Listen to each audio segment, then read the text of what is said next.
Hello, this is Josh Beech, and I just wanted to let you know that on the 20th of November, I'll be running a half marathon in Nashville, Tennessee, USA, on behalf of the wonderful MCT, the Millwall Community Trust, who do some incredible things for our South London community and beyond. If you'd like to sponsor me, you can head to my Instagram page, which is /Josh Beech, BEECH, like the tree, and click the Just Giving link in my bio. If you can chuck me a couple of quid or whatever you can spare, it would be much appreciated. Let's raise some money for the Millwall Community Trust. Come on, you Lions.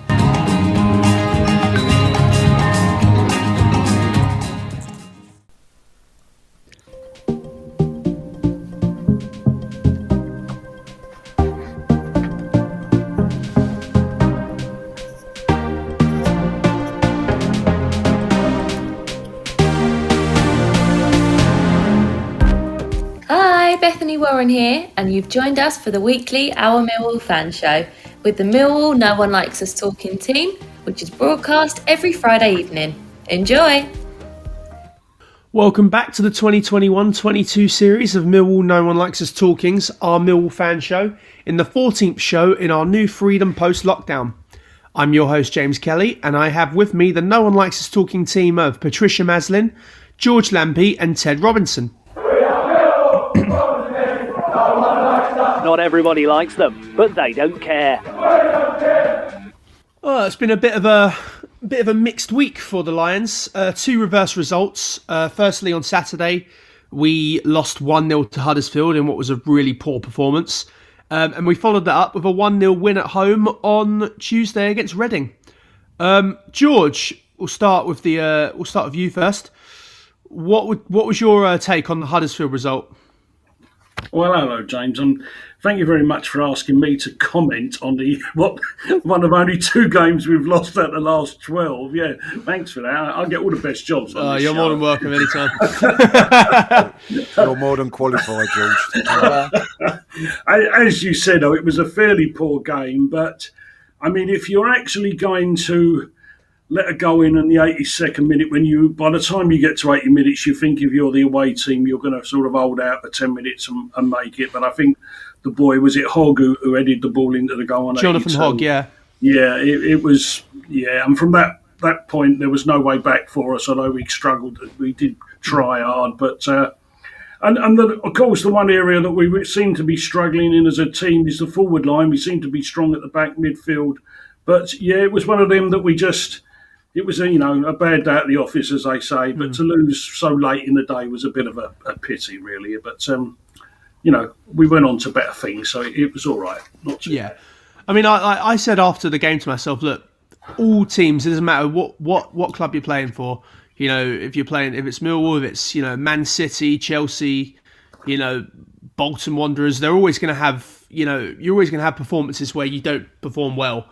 It's just one of those things. It's about how you react to it. And obviously on Tuesday night we got a win against Reading. Pat, what did you make of that? Well, after that spineless performance at Huddersfield, I must admit the first half wasn't brilliant. Not as bad as Huddersfield, and I did start to think, same old, same old. I'm just going to turn up at half time for every game. But Rowett made a double substitution, which worked. We went 5 at the back, which was surprising as well. Bennett, Malone came on. Bennett was running at their defence. It's something we should have done in the first half. We gave them too much respect for a team sitting 18th.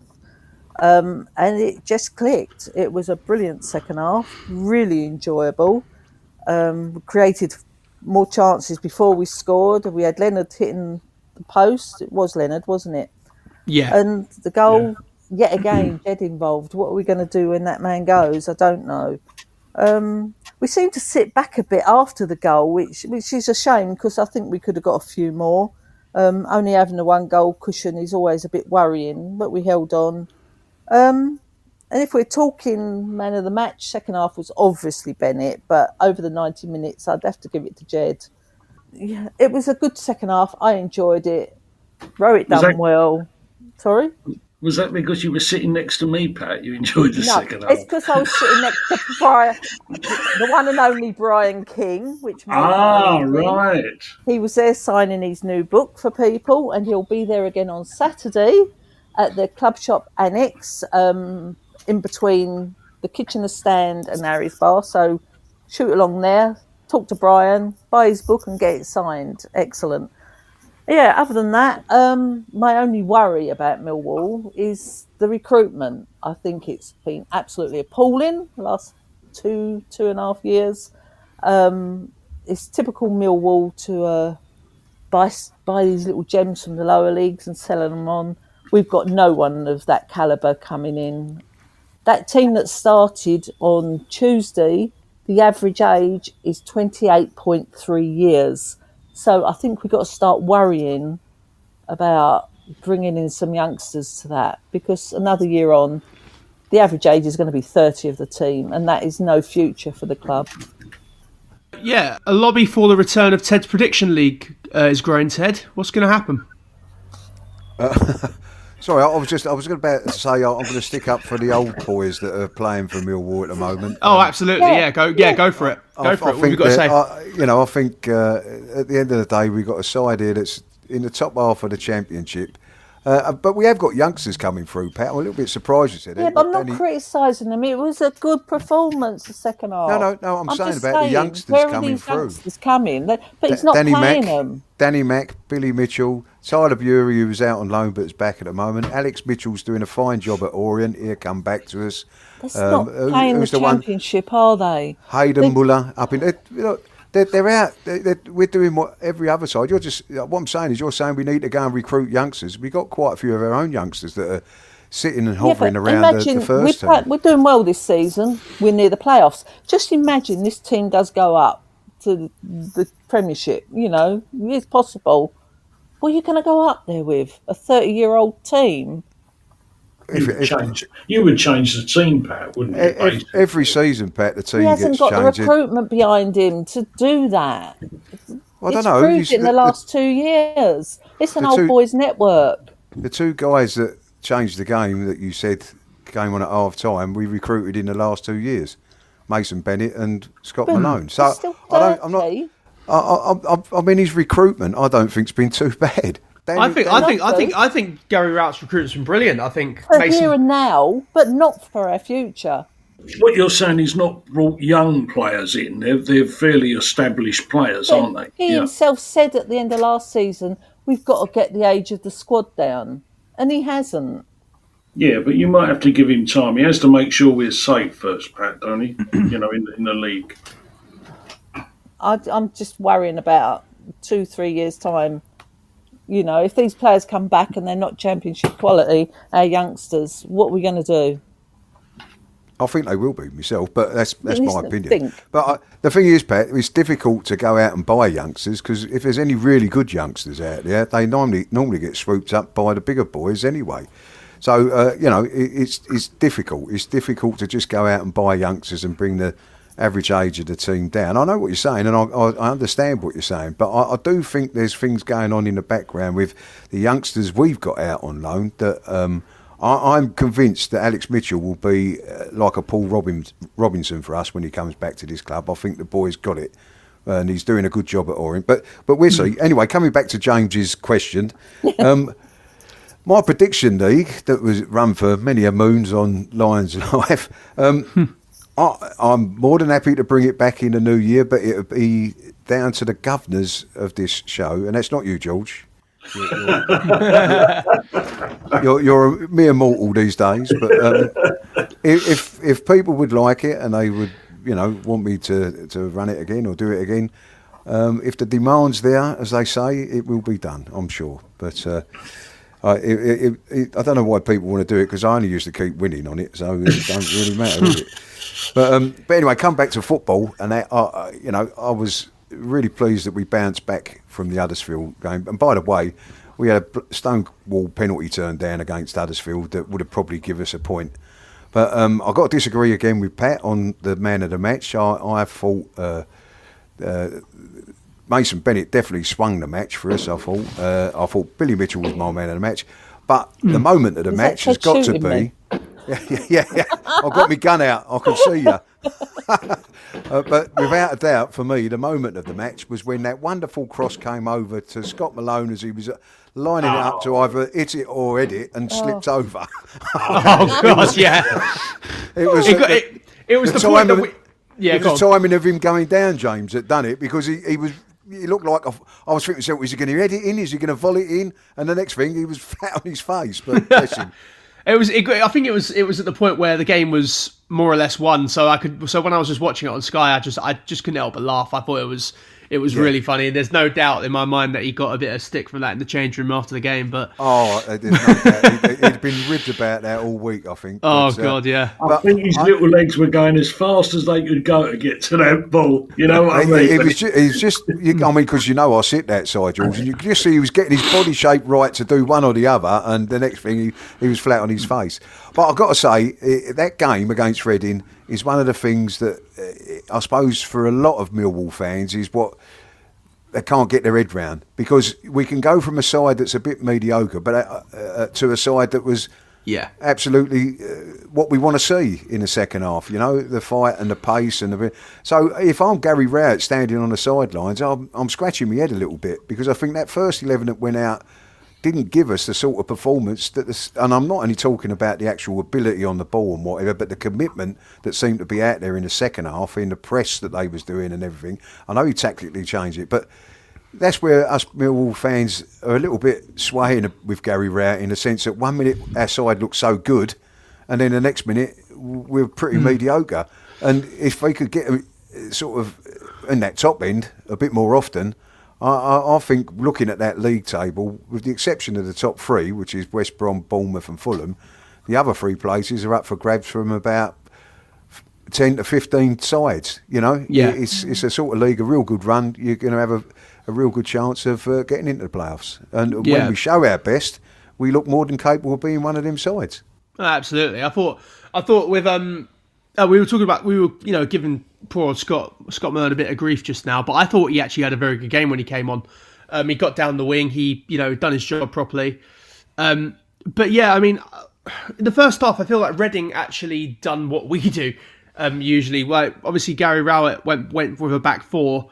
They started with a back five, and then we just couldn't match them, especially up top. They just shut us out, and then we went toe to toe with them, and all of a sudden we took them apart in the second half. I feel like we just needed, if we were more clinical, we probably could have had about 5 or 6 goals. That's how one-sided I thought it was.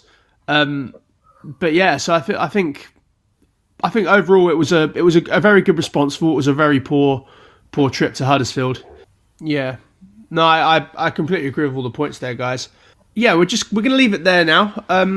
I should mention as well, Brian King will be at the ground between 12:30 and 1:30 on Saturday to continue signing autographs for his new book.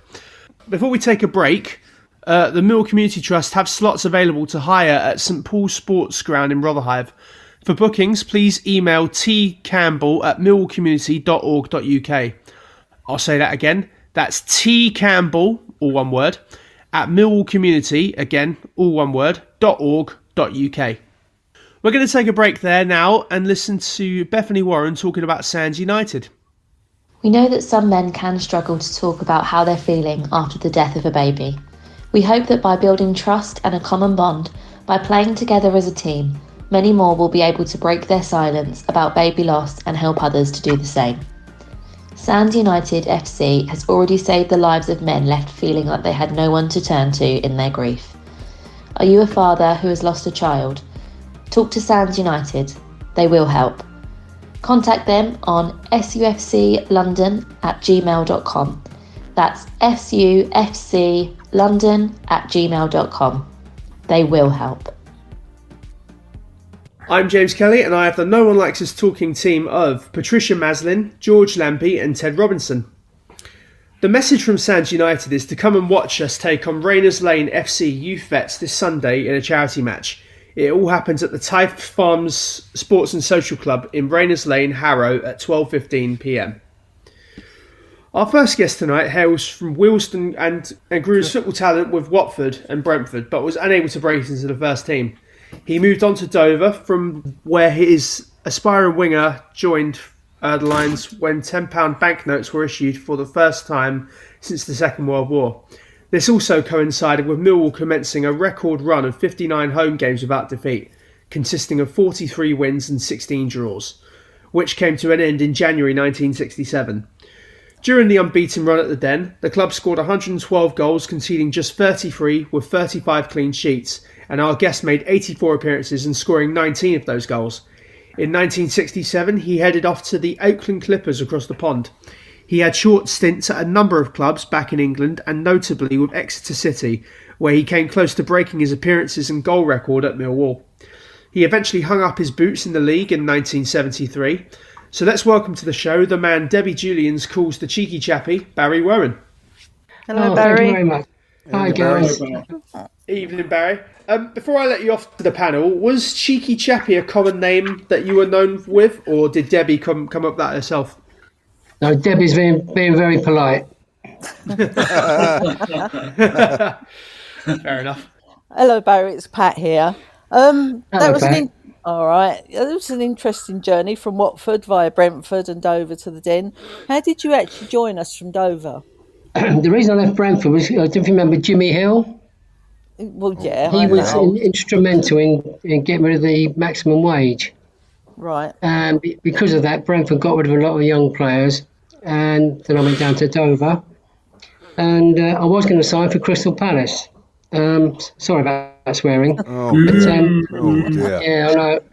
But thankfully, Billy Gray came and had a chat with me, watched me play, had a chat, and he convinced me to come to Millwall, and he paid an awful lot of money for me. Oh. I think it was £600. And the rest is history. You know, I joined the club with all the other boys, and we went on a tremendous run, and it was probably the best time of my football career. Hello, Bo. It's George here. Hi, George. Hello, mate. I mean, you mentioned you started like with the Lions under Billy. Can you tell us something about Billy Gray? You know, can you tell us how he was as a man and a manager? You won't find a better person as a man. He was, if he said A to you, he meant A. And he was dead strict, but dead honest. And whatever he said went, but he was so instrumental in making us all better players. He had that knowledge of football where he could just come up to you and say, son, this is what I'd like you to do, and he made you a better player.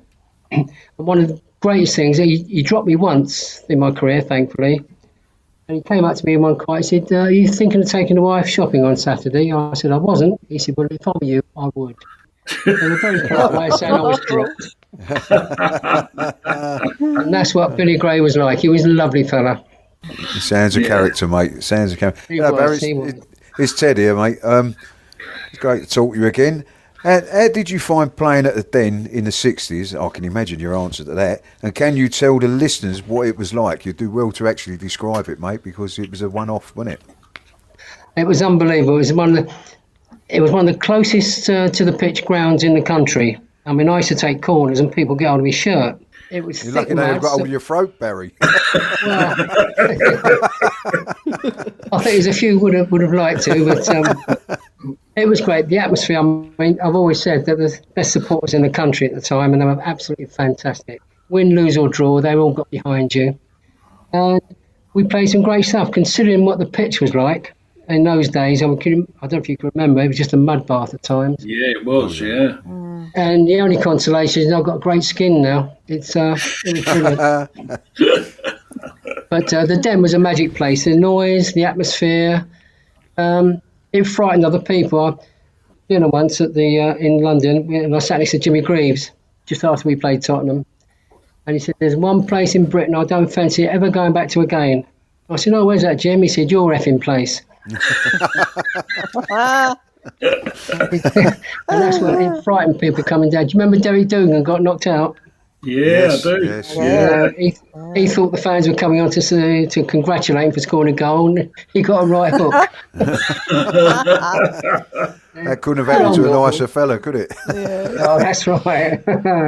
You must have heard a few comments. Oh, sorry, Pat. I was just to say, you must have heard a few comments that were shouted out whilst you was being a winger, Bell. You must have heard a couple come on towards not necessarily in your direction. Polite. Yeah, I can't say too many of them because Pat, the young lady there. But, oh no, well, I don't swear. So. She ain't that young. It was great. Sorry to tell you this, Bell, but she was the one shouting at you. Yeah, probably. Yeah, it still does when I see her. Yeah, I know. I remember when we played, and Tommy Wilson used to get the ball across the diagonal ball to me, and I said, "Put my head down, no skill, just pace." And I set off and to the corner flag, and someone shouted out, "Open the gates and let him back in, pal." Right, Barry, playing on the wing must have led you to providing many of what we call assists these days. But you scored 19 goals in 84 appearances, which isn't bad for a winger. What are your most memorable ones? I think I scored one against Halifax. It was about 35 yards, and with those old balls, that was was quite good. And I don't know why I did it. The ball came to me sort of inside right position. I thought, well, I just belted it, and it went in the top corner. And I convinced everybody I knew what I was doing. But I think the one I remember most was once against Fulham in the FA Cup. We had Davy Harper injured, and he was up front, and he scored the first one. And then I managed to get a second one, which put the game to bed for us. So, of all of them, I suppose those are the two I really remember. Yeah, great night that was, wasn't it? Yeah. It was. Yeah. The two promotions from the bottom tier to the second tier, did you and your teammates see that coming, or was that a surprise as it went on, It was a surprise because when Billy signed me, we were in the third division, and with my ability, I took them down to the fourth. And then we came up that year, next following year, then the following year also. But we never realised we were getting close to the 59 games undefeated. No one gave it a thought till right to the very end. But no, we just went out to play under Billy, and we had a great belief in the team. Everyone did their job. And it just went from strength to strength. It was just a fantastic time. And it wasn't until we got the second promotion that we realised what we'd done. Yeah, it was a great time. During that run, Barry, was you all aware that you was going on such a long unbeaten run? I mean, it must have filled you with such confidence coming out of the den and playing, know that it'd become a fortress to a certain extent. Well, we thought it was a fortress, and we never thought we'd ever lose at home because of the crowd, the way we played, and the pitch, of course. And no, we just went out every game. Billy Gray instilled into us what to do and how to do it. Unfortunately, we had such a good team at the time, and it was a team, no individuals, and we just went out every week and they thought, yep, we're going to win this, we're not going to lose. And that's how it went for 2.5 years. It was brilliant.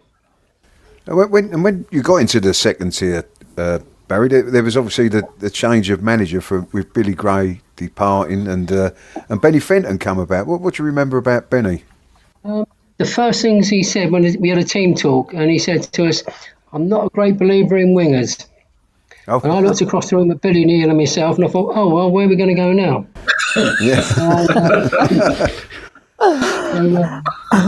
But he sort of played us back. Sorry, darling, he played us back a little bit, so he played sort of wing back. And but wingers, he sort of didn't like them too much. He wanted to be a bit more defensive. But he had success, so he can't argue with it. But it was because of him, really, that I left. I heard a story, Barry. About Sorry, did I shock you? No. I heard a story about The wife's listening, so be careful. For the third time, I heard a story about when you was playing in the States. You were about to take a corner and there wasn't enough room. Seemingly you opened a door or something to give you more room. Can you tell the listeners what happened next? Yeah, when we were playing against Boston. We went into Boston and we played on the baseball pitches at the time, and they cut the pitches out on the baseball. And the corner was right by the bleachers, which is the cheap stands out there. And I didn't have a run up to take a corner, so there was a door behind me.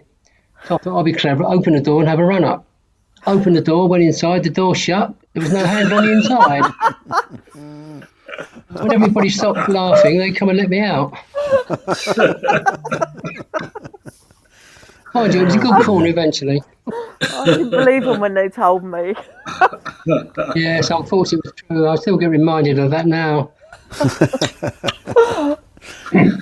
Yeah, my wife keeps saying it's a shame they let you out, but there you go. Did you enjoy your time out there, Barry? It was fantastic. Yeah, different way of life naturally. California, the weather was always good, and California or Deptford. It's a bit of a not. It's a bit of a struggle to decide out of them two. Yeah, the houses were fairly similar. You know, you had roofs on them. Do you like the new den, Val? You know, I know obviously you're steeped in the old den like we are. I suppose we're all a bit older, but you know, how do you find the new den as a concept and a stadium? And well, it's a lovely ground. I mean, the pitch has been relayed 2 or 3 times. It's brilliant. Unfortunately, because it's so big and far away from the pitch, the atmosphere has changed a lot. Behind the scenes, as you know, upstairs in the lounges and the boxes, it's much, much better. But it's not so noisy and the atmosphere's gone, even with the same amount of crowd in there. But it's still a nice ground. Do you think the fact that there's not terracing anymore is a little bit to do with it, Bal? I always think since all-seater stadiums coming, I don't know, you've lost something that sort of with a crowd when you was just on terraces and somebody scored and it just sort of mayhem created. But the atmosphere just always seemed to be that bit more special to me when I was standing up in them days. It was at the old den because if you remember the Dockers, we used to kick off at 3:15. The FA allowed us to do that because of the Dockers. And they came standing behind the goal and along the edge, and we had like 16,000 standing people, apart from the stand on the left. And the atmosphere was much, much better. It was noisier and much, much better because they were closer to the pitch. But, I understand. I know it was the Dockers, but it was nothing to do with the boats and that. It was the fact that the pub shut at 3. That's why they let you kick off at 4:15. They told me that. That's why you was always on time. But the funny thing was the story. I always tell everybody the Dockers used to come, and do you remember those hooks they used to have to get the bales or hay? Oh yeah. They used to be hanging from their belts as they came in the ground. Yeah. So, can you imagine that today? Yeah. Jesus. That was if you weren't playing well to hook you off with, Barry. Well, that's right. And I won't tell you where they try to hook you either. Well, Barry, it's been great talking to you tonight. Do you still keep in touch with some of the players that came through the seasons that you were with the club? Yeah, I do. I mean, my 2 best mates from then still are Billy Neal and Tommy Wilson. Okay. I almost understand what they're saying half the time. Talked to Brian Snowden. Brian Snowden's unfortunately got a little bit of Alzheimer's. Ken Jones in Southend, he's still playing golf and doing well. And unfortunately, my best man at my wedding, Mickey Brown, died last year in Spain. But they're the 4 I normally keep up with. That's fair enough, yeah. And go on. No, so Georgie Jackson came a bit later. I mean, Kitch naturally is gone now, but Georgie Jackson was there and Terry Brisley. So I talked to some of these boys as well when I got up there and should see them all. Brian King. So, it's nice to keep in touch, but unfortunately there's not many of us left on the team now. No, that's... I spoke to Steptoe the other week, Alex Stepney. He's doing all right. So he's doing all right. We don't see him at all from Manchester. So... But it's a shame really. A lot of players have gone, but all the memories are still there. That's the main thing. That's the main thing, exactly, yeah. Well, as I said, Barry, it's been great talking to you this evening. But lastly, before you go, I don't know if you know, but it's a tradition that we always get the guests of our shows to give a prediction for the weekend. Obviously, we're playing Derby at home. How do you think that game's going to pan out? Right, the first half's going to be rubbish, as usual. Like the other night, And then the second half, I think we get 1 or 2 goals against them. 1 or 2 goals? Nice. Yeah, I think if Smithy plays and somebody plays off him and he gets a service, he'll cause havoc in their defence. So hopefully 2-0. 2-0. Love that. Yeah. Well, again, Barry, thanks for joining us. You'll have to come back on again soon because we've got so much more to talk about, I imagine. What you're trying to say is you're short of people to talk to, aren't you? Who told him? But yeah. So again, take care and all the best to you and your family. It's been great, Bal. Well, thank you very Cheers, much, Barry. and also to you. And if I don't talk to you before, have a great Christmas. Enjoy yourself anyway. Yeah, and you you too. care. give my And you, Barry. give my regards to Tommy Wilson when you talk to him. Yeah, we will do. Will do. Yeah. Cheers, Bal. All right. Cheers, Bal. God bless all of you. Thanks, Take care. take care. Bye-bye. Bye. Barry Rowan there. We're going to take a break there and listen to Debbie Julians and Harvey Brown talking about the Lions Food Hub. First of all, let's hear from Harvey Brown. Have you heard of the Lions Food Hub? It is now located in the Millwall Community Trust car park. That's beside Millwall's Den in Ballina Road. That Millwall Lioness, Kelly Webster, is involved. Don't forget to help the Lions Food Hub if you can. Thank you. As Harvey said, they need support, and you can help if you can by making a one-off or a regular monetary donation online at Banquet, that is BANKUET.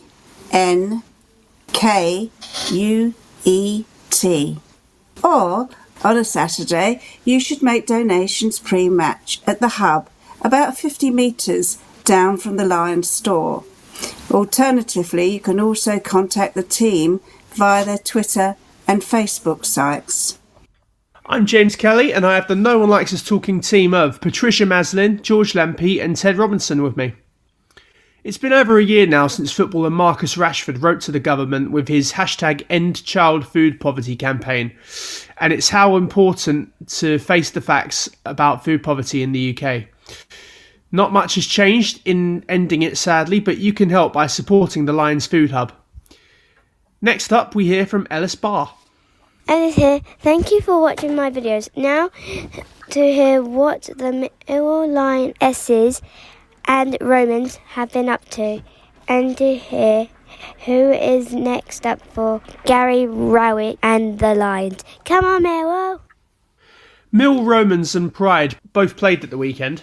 Let's hear what happened when Eamon caught up with Paul Loding.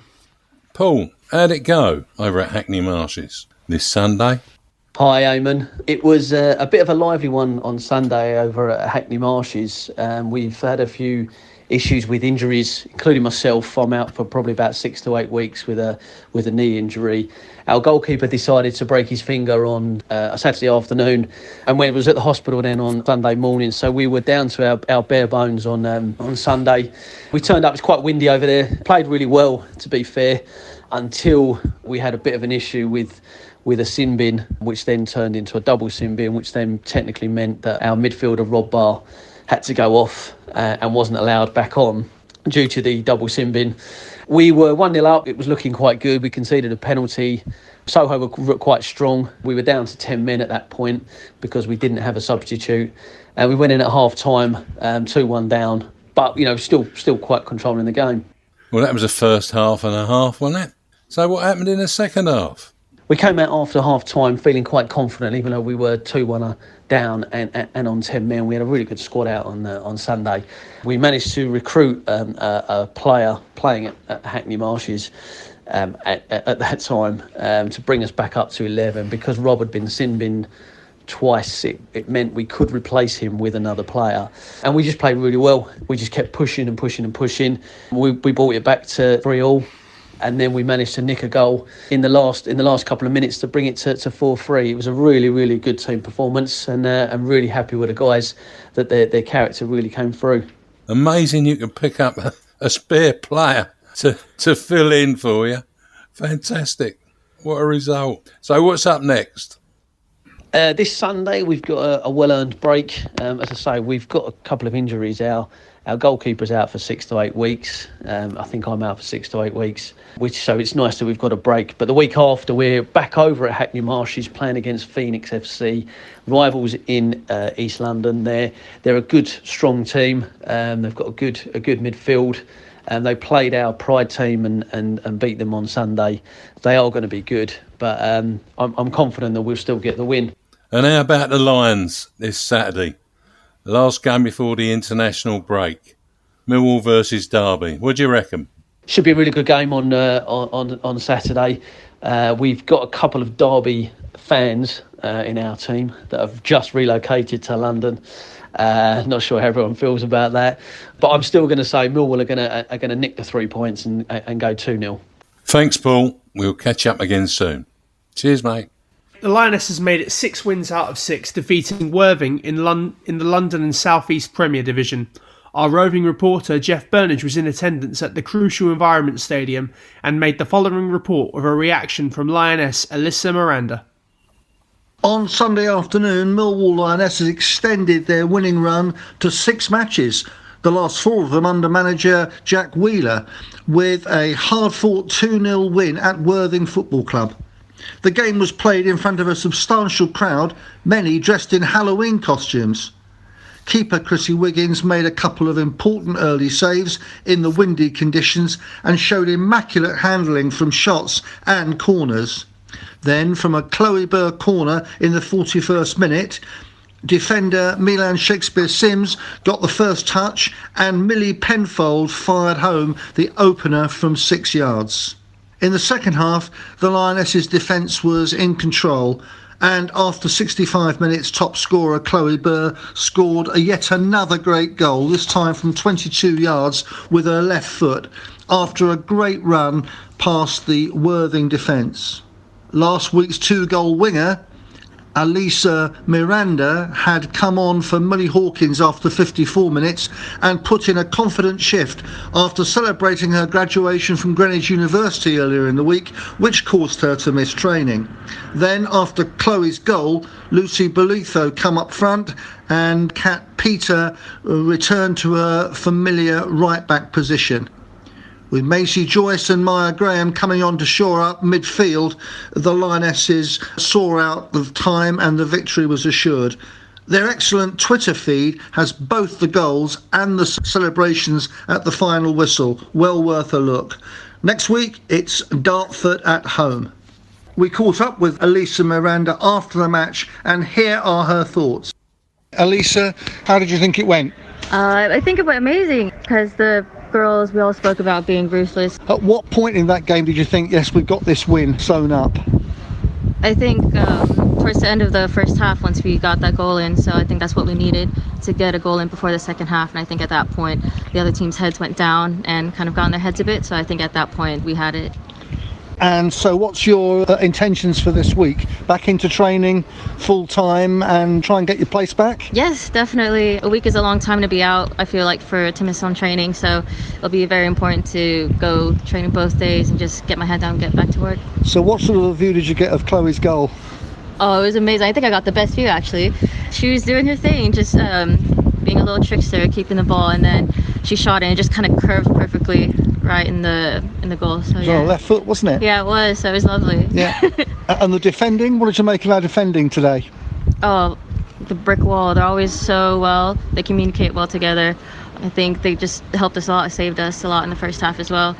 And yeah, they're being consistent as well, which is really important. So 6 wins on the trot. Yeah. All the best. Look forward to seeing you again, Alyssa. Thank you very much. Thank you. Well, you couldn't make up the Millwall Roman stories week on week. Pride are developing and we look for them to improve this season, but the Lionesses, Pat, I ask you, did you have 6 back-to-back wins in your day with the Lionesses? Can't remember Millwall's score from last month, let alone 50 years ago with the Lionesses. Thought I'd put you on the spot. I thought you were only 23, Pat. I think they only played 2 games a season then. You're asking the scores of the Lionesses. I'm sure we did. I think we got 8 actually on the trot. Oh, well, nice one. She's a liar. She's Oh, a dear. real liar. Can't remember them, no. We only had 8. George, what do you think? How do you feel like we've been getting on this week? With the Lionesses you're talking about, Yeah. Well, when they had that sort of sideways move, I did wonder how they would cope, but it seemed to have been marvellous for the Lionesses. And listening to Paul, with the Romans, who everybody knows I'm keen on. He must be lovely for Paul when he plays at St Paul's Stadium compared to Hackney Marshes, mustn't it? So that made me smile with the wind blowing there. I bet he can't wait to play at the home ground. But for the Lionesses, getting back to the Lionesses, I'm really happy for them because I did think they might struggle, but they don't seem to have at all. So full credit to everybody there. Well done. And Ted, what do you think? Well, I go back to what we said at the start of the season with the Lionesses, James. That they were a young side. Let's hope they develop, and they certainly are developing, and they're developing into a very good side by the sounds of it. Their results seem to be getting better every week. Or their performances do, without a doubt, and the results come with good performances. So that's great. I must admit that the Roman story did make me laugh. I thought they should bring that into the EFL. If we're a player short, let's have someone out the crowd come and play on. Might get a chance, George. You never know, mate. Yeah, I'm gonna start walking around Hackney Marshes see if I can get a game. Get a game. Yeah, no, you'll just get arrested, George. Yeah. Well, I was thinking I'll start taking my boots down a den, but you never know. After that first half performance the other night, I would have jumped over the fence myself and got on there. But no, I mean, again, they're sides that we should be proud of because they're good sides, they're good teams, that are doing well, and full of praise for them, mate, without a doubt. Yeah, I mean, I think everything's looking pretty rosy at the moment. 6 wins and 6, you can't knock that. In regards to the Romans, I think we're doing pretty well on that front as well, and hopefully long may it continue. I was going to say that's easy for you to say, James. Easy for me to say, yeah.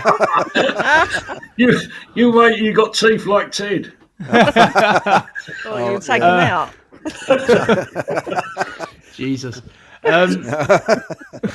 So we face Derby County at home this weekend, and unfortunately Henry Stato Morgan is still unable to bring us a preview. I feel like we're in a very good position this weekend because obviously I think we're a point off the top 6 level, 3 points off 4th spot. Derby have been having a shocking season really. They're bottom of the league at the moment. They also suffered a points deductions. But I think Wayne Rooney's actually, I think he deserves a bit more credit than what he's been given because I feel like Derby does. Yeah, Derby. I thought would be dead and buried after that, but they are back on their positive points total, and they are still trying to get out of it, albeit they're still bottom of the league. But I do feel like it doesn't really reflect them. Put it like that. I know they lost against Barnsley earlier in the week, but I do feel like we can. This is a really big opportunity for us to get a decent win and hopefully go into the international break in those top 6 spots. As I said, we'll be hoping for more of the same after the triumph versus Reading. In that match, we managed 44% possession and 17 attempts at goal, with 5 of them on target. The score for Millwall was Benakofobe on the 71st minute, and for their opponents, Reading had 8 attempts at goal, with 0 of them on target. So it was a pretty quiet night for Bart. We've scored 6 times in our last 6 games, and we've not been beaten in our last 2 home league matches. During Derby's 6 latest matches, they've managed to find the net 5 times, yielding a goal scored per game average of 0.83. Ahead of this clash, Derby County remain undefeated by Millwall when they played them away from home in the last 2 matches. But as I said, Derby are rooted to the bottom of the league. Patricia, what do you think? Yeah, Derby's scoring has been pretty poor this season. But only the top 3 teams have conceded less than Derby, so they've obviously got a decent defence. I've heard Keefton Beld's out this week. He's sustained a knock. Although Derby have got 4 decent players out as well. 2 are suspended and 2 are injured. Yeah, it's hard to predict a score because you don't know who's going to turn up at Millwall. Is it that first half side or is it that second half side? I think we'll beat them. I think we'll score more than one. Cool, that'd be a miracle. On that note, George. That'd be a miracle. I'll go back to you, James, what you said about Wayne there. I think Wayne Rooney's doing a really good job at Derby County. And I say that because with that, was it 12 points taken off? And I think 9, I think it was. Oh, it was 9, yeah, well done. Yeah. That's a blow to any team, and I think they're still under some sort of threat, aren't they? So, I think he's done a really good job there, and I think it's early in the season still, we could still get them out of trouble, but I don't think that's going to help them Saturday. I'm hoping, as Pat said, that our second half team turn up. I think we're going to give Derby a bit of a beating this week, but it still don't take away that I think Wayne Rooney's doing a good job for Derby County. No, I completely agree. Ted, what are your thoughts? My thoughts are, James, that this is the sort of game that worries the life out of me because they're bottom of the table. They're not really a bottom of the table side because you give them 9 points back, they literally go up to mid-table. So they're not as bad as the league shows them out to be. We're all turning up expecting us to win. And I just remember the derby from the other year when the guy scored hat-trick down here, the young kid who hasn't been getting much. Louis Sibley. Yeah, and he's been on the bench of recent weeks. I don't know what's happened with his development, but he looked a quality player when I see him. And listening to Pat with her statistics saying that they don't score many goals, I'm sure she's right in that respect. It's hard to fathom out why the kid's been on the bench for so many games. But they've still got people that can hurt you. With Kazim Richards is an handful. Tom Lawrence is a good player. They're a decent side, Derby, and they shouldn't be underestimated. That's what I'm coming at. I don't think the other night we was as bad as people have made us out to be in the first half on Saturday. I think the way that Reading played made it a poor, boring game, if I'm honest. But the second half, we stopped them from having the ball and just knocking it around from side to side and pressed them and pressurised them. And in no part, the main guy for that was Mason Bennett, who I was pleased that Pat, with her up-to-date report on the fitness of our squad, didn't mention Mason Bennett being out, because I genuinely believe if we can keep that guy fit, he will actually take us up to another level. And I think, but obviously, the obvious thing from the other night was the second half performance was pretty good. It was pretty good, and we looked like a team that could beat a lot of sides. Then I will mention one other guy, because my personal man of the match was Billy Mitchell. I thought he was absolutely outstanding in the second half, and I'd like to see Billy get more games. I don't see any reason why Gary Rowett should drop him after that performance. But all in all, I'm always confident that Millwall will win, but it's these sort of games that worry me, because there's an expectancy that we would win, and it's against a side that's not as bad as their league position suggests. But I will stick with it, and I'll stick with it to a 2-1 win. 2-1 win. Love that. Yeah, I mean, I do kind of get where you're coming from, Ted, about this being a potential banana skin, but I also see it like, as I said, a really good opportunity to get another 3 points on the board. And as I said, a win, and we could be in the top 6 going into the international break. So I feel like, go on.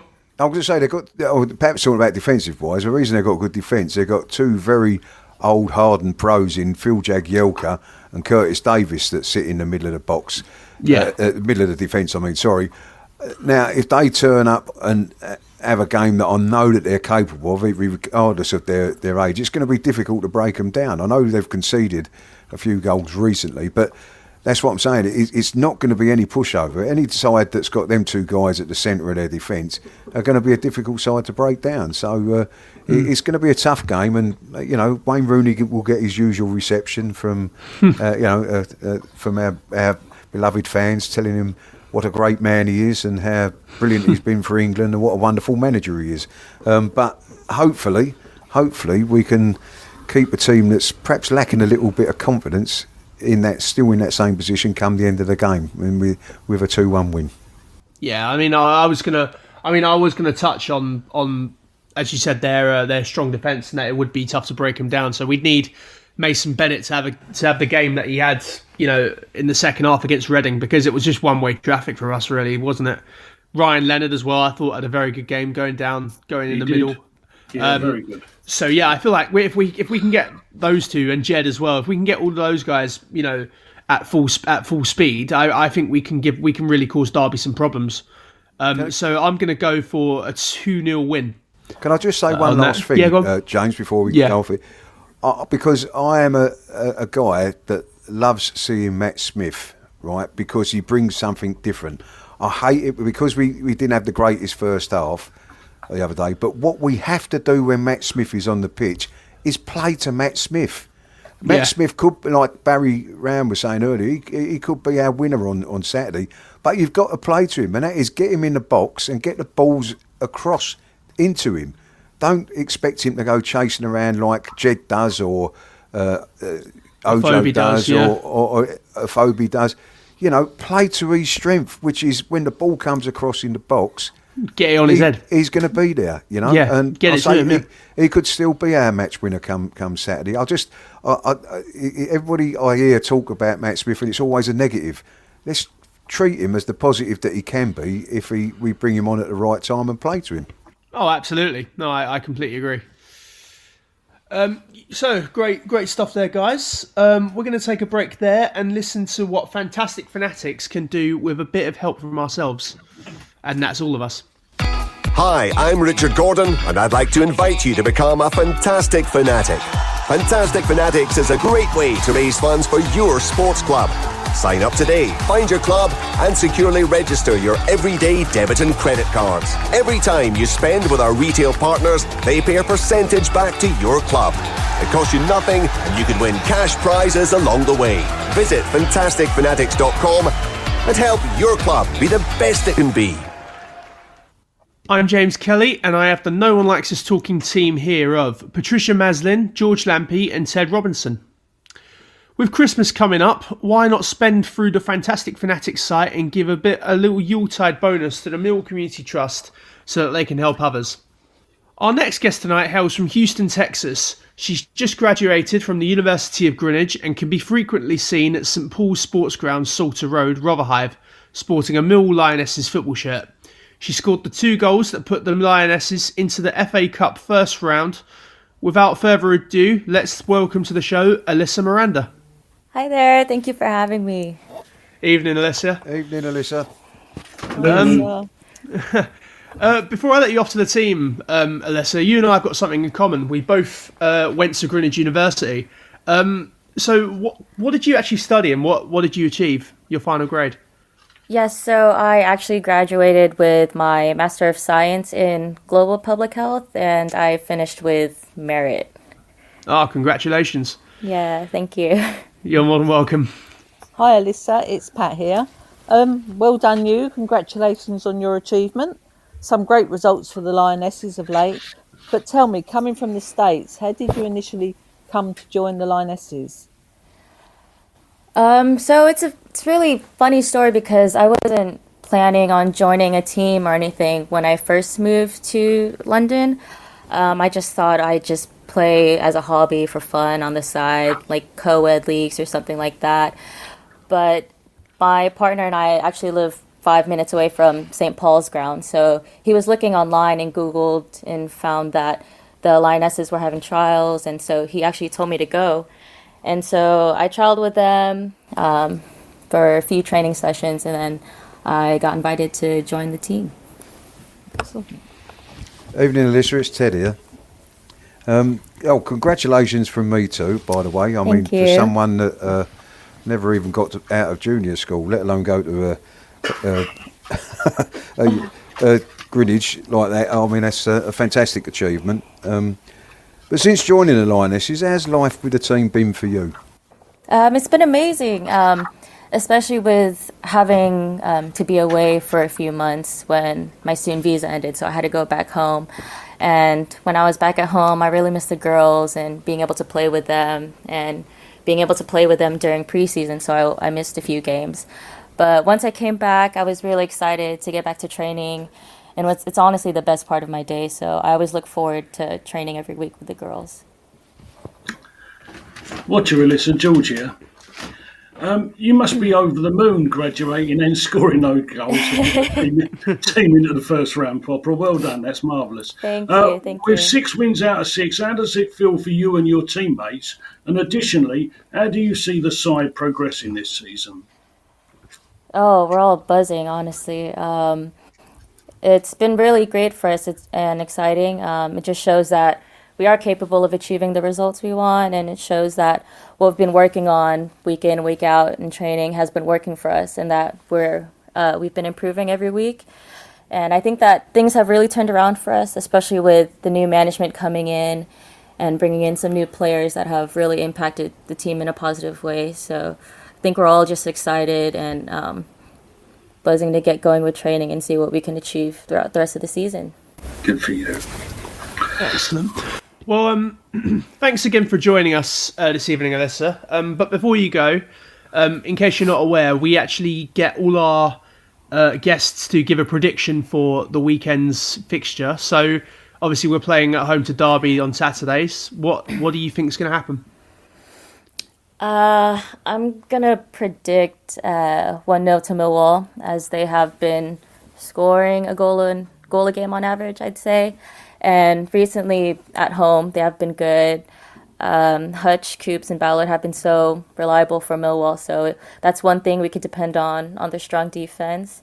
And I think everyone feels that with Millwall, we can nick it, especially at the end, that final chance. So if the boys go for it, they'll be up for it. So hoping for a good result this weekend. Excellent. Alyssa, keep working on your Cockney accent. It's coming along. Thanks again, Alyssa. Until next time, all the best. Thank you. Bye. Cheers, Goodbye. Alyssa. Bye. See you. Bye. Before we take a break, and whilst we're talking about the Lionesses, the under-16s and under-18s are holding goalkeeper trials. If you or someone you know would like to have a trial, please contact Sean Fitzpatrick by email, seanfmillwall@gmail.com for more information. I'll repeat that. Sean F. Millwall, that's SIANF MILLWALL, all one word, @gmail.com. We're going to take a break there and listen to Bethany Warren describe a most helpful app for the blind and those with poor sight.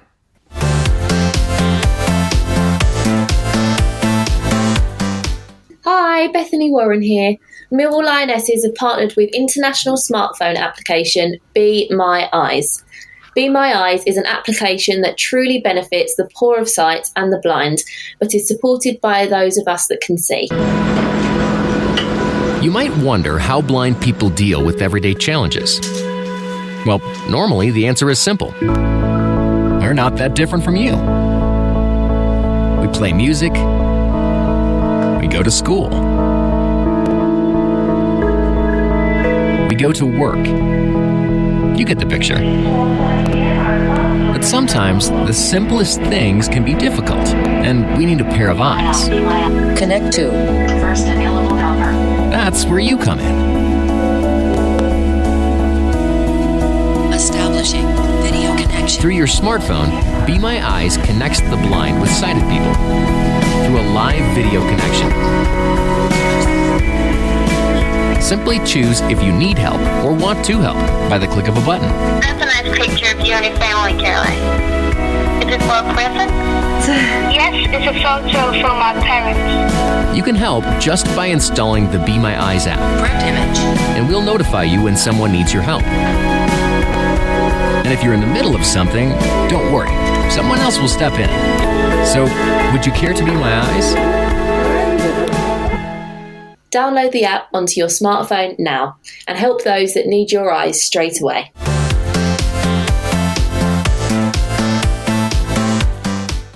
I'm James Kelly, and I have the No One Likes Us Talking team of Patricia Maslin, George Lampey and Ted Robinson with you.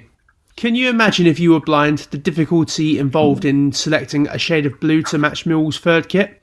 Why not get the app and help the blind and poor-sighted make those decisions? People continue to lose their lives due to this dreadful virus or as a consequence of suffering with it. As deaths increase and infections continue, high numbers are also being hospitalised. Our thoughts go out to their families, friends and those that take care of them.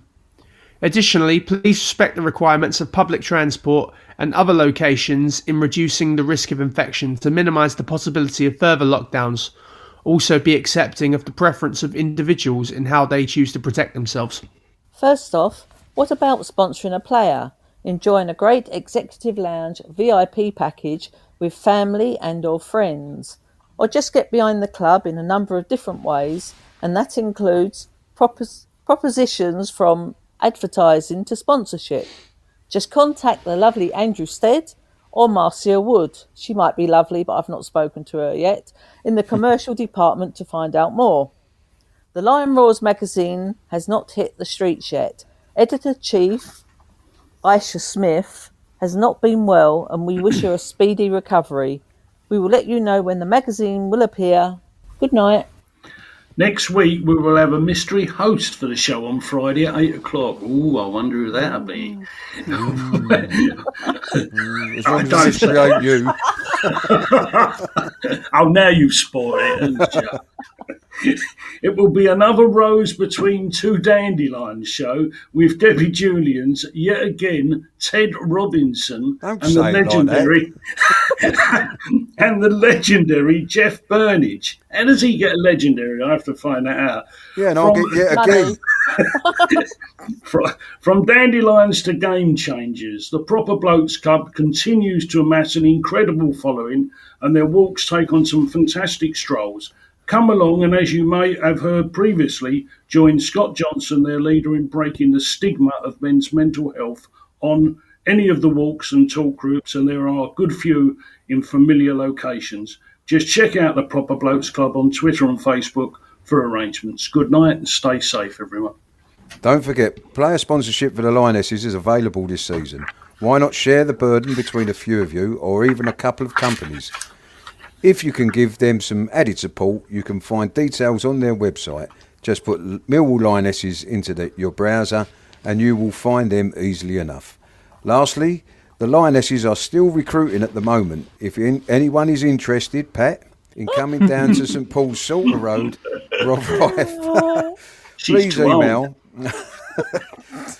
recruitment@millwall-lionesses.com. I'll repeat that because I can. Recruitment. Now I can't. Recruitment. Sorry about that. My teeth come out. Recruitment@millwall-lionesses.com, or direct message either their Twitter account or Instagram account, Millwall_LFC. And don't forget, Millwall Romans and Pride need you too. Even more so with all those injuries at the moment. Or just walk around by their pitch and you might get pulled on the play. Go along on Wednesday nights at 7:30pm to St Paul's Sports Ground and introduce yourself to a player or manager, Paul Loding, to find out about joining them. And it's at last a good night from me. Don't forget, you'll be able to listen to the No One Likes Us Talking team bring reports from our games both home and away. It's George Lampey from the Den this Saturday. Oh, Christ. It is it? It is. Where did he say that? Oh, yeah. Oh, blimey. There are also updates on the Millwall community matters too. Listen to Maritime Radio Broadcasting on 96.5 FM. Also, why not listen to the second of the new Millwall No One Likes Us Talking monthly podcasts featuring former player Phil Coleman. Links are on our Facebook and Twitter social media sites and all popular podcast sites. That's it from me. Thanks Patricia, George and Ted. And finally, let's not forget to keep it safe on the streets out there. And that's good night from me. They shall not grow old as we that are left grow old. Age shall not weary them, nor the years condemn. At the going down of the sun, and in the morning, we will remember them.